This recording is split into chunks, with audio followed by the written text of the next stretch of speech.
Glad to have you along with us as we continue to follow the breaking news out of the state of Florida. If you haven't heard, the mother of convicted murderer Charlie Adelson is now in police custody. That's right. The Tallahassee Democrat newspaper reports that Donna Adelson was arrested in Miami as she was about to board a one-way flight to Vietnam. And we're getting new details about what led to her arrest, Ted. According to the Tallahassee Democrat, jail calls between Donna and Charlie. This is after he was convicted. She apparently was discussing plans to get things in order. In one section, according to the newspaper, she said, quote, she's telling Charlie about plans for either a suicide or planning to flee to a non-extradition country, which Vietnam is one of those. So now she faces charges of murder, conspiracy, and solicitation in the death of her former son-in-law, Dan Markel. Those are the same charges, Ted, that Charlie was just convicted of like a week ago. So we're going to bring updates as we continue to get them into our newsroom. Yeah, absolutely. Let's bring in criminal defense attorney and former prosecutor Marie Pereira. Marie, the new information we're getting in, and again, this is to the Tallahassee Democrat. She's talking. I mean, she just sat through a trial apparently of her phone conversations and Charlie being recorded, and now this is definitely coming in, right? This is now part of her trial that she was going to flee. Absolutely, consciousness of guilt. But you would think that from day one, as much money as these people had, that she would have had an attorney on retainer. Because really, it's not like she didn't see this coming. And for her to have to get on, for her to have the nerve to get on the phone to talk about, if I'm going down, I'm going to commit suicide, and for her to do research on what country doesn't have any treaties with the U.S. so that she may not be extradited back, that is complete consciousness of guilt. And I think it's, for lack of a better word, really stupid, because she had to see what was coming down. Yeah. Like, why would she even do that? And by the way, just because a country doesn't have an extradition treaty with the U.S. doesn't mean that we're not going to come get you and, and they're going to give you up. She's not Julian Assange. I mean, they would have probably been like, oh, goodbye, Mama Adelson. Right. Send you back there. And her husband, Ted and Marie, booked the ticket along with her, going with her. I mean, he's never really been implicated. He's not in any of the recordings, except for, I think there's maybe one where his phone is used, but and he might have been, but he hasn't been a central player. Right. Obviously not the evidence there for him, but he played a part in this fleeing, Marie. He knows something, allegedly, possibly. You know, at the end of the day, that's his ride or die. Right. You know, that's his wife. They've been together for a hot minute, right? They have kids together and everything. So he's saying, you know what? If you're going down and you're leaving because of it, because you're afraid, I'm going with you to give you moral support because I'm your boo. Yes, absolutely. Yeah, and you know, he's probably been in a horrible situation for many years, given this, because this was 9 years ago and during the planning of it. What he knew, who knows, but according to the state, he definitely wasn't in control. Right. There are some new details from, again, this Tallahassee Democrat article that says the jail calls from Charlie Adelson's guilty verdict included multiple calls, Marie, in which Donna Adelson was telling Charles that she's getting things in order. This is actually from that probable cause affidavit. Creating trust, Marie, and making sure her grandchildren are taken care of. I guess it maybe would take a week, Ted, to get all that in order before you book the ticket. And, you know, it's just a sad reality here. She knew it was coming, Marie, and she didn't choose to take her own life. Probably that's where Harvey came in and said, no, come on, I'll go with you we'll find out a place to go. And at the end of the day, this whole thing is so sad. Why? Because of a horrible divorce and a fight over custody.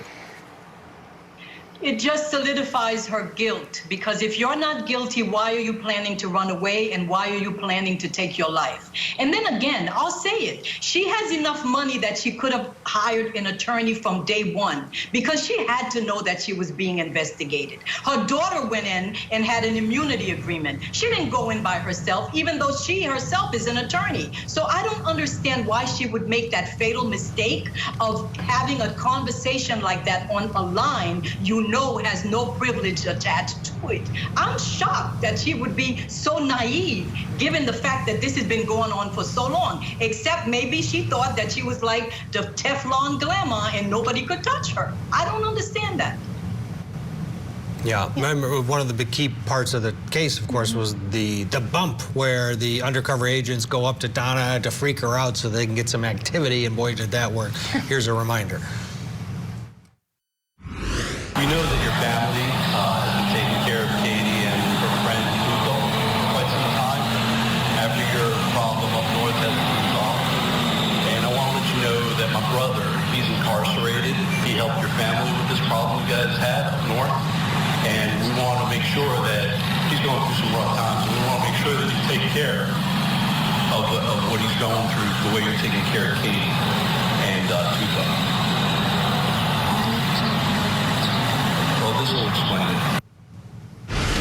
Yeah, that was the moment, and then her actions since that bump were very telling, Marie. And again, I think I said earlier, anyone who watched that trial unfold would not be surprised that she was arrested today.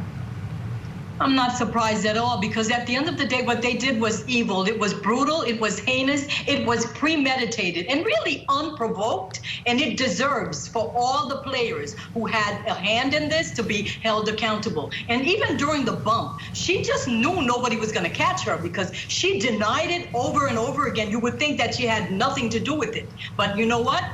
Long arms of conspiracy cover everyone, even grandmothers who feel that they're privileged. And now the big question is Wendi. Wendi. Will they go after her? She did have that use immunity scenario where she testified, but let's face it, common sense tells you that she knew what was going on some level.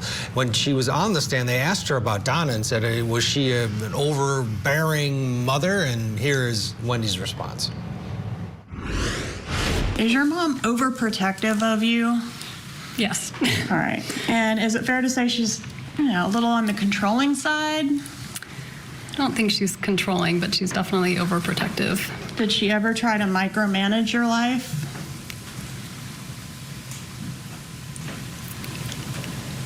Maybe, yeah.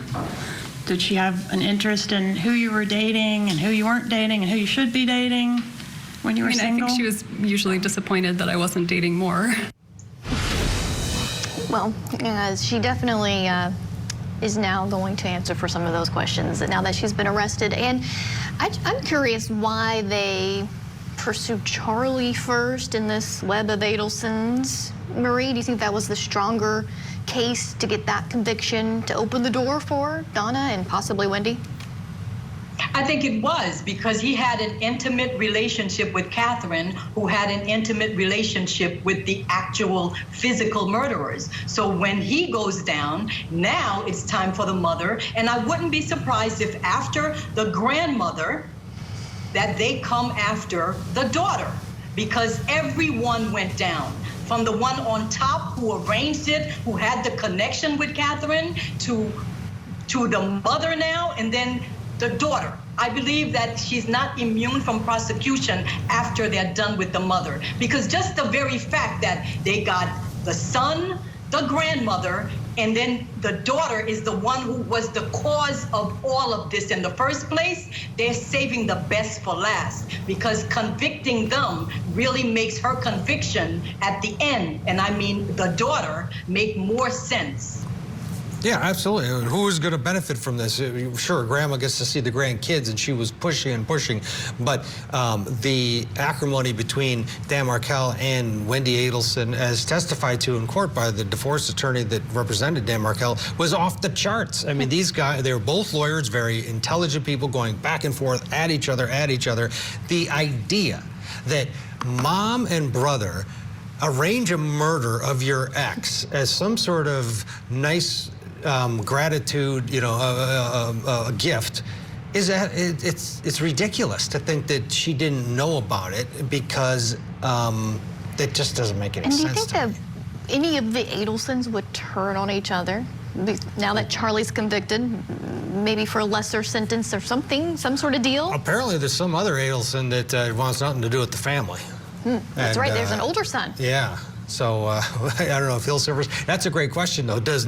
Will Charlie come in and turn either on Wendi and Donna, or Wendi? And what, Marie, is McManawan's role now? Because she was instrumental with Charlie. She took a walk on the beach with Wendi at one point, which was brought up during Charlie's trial.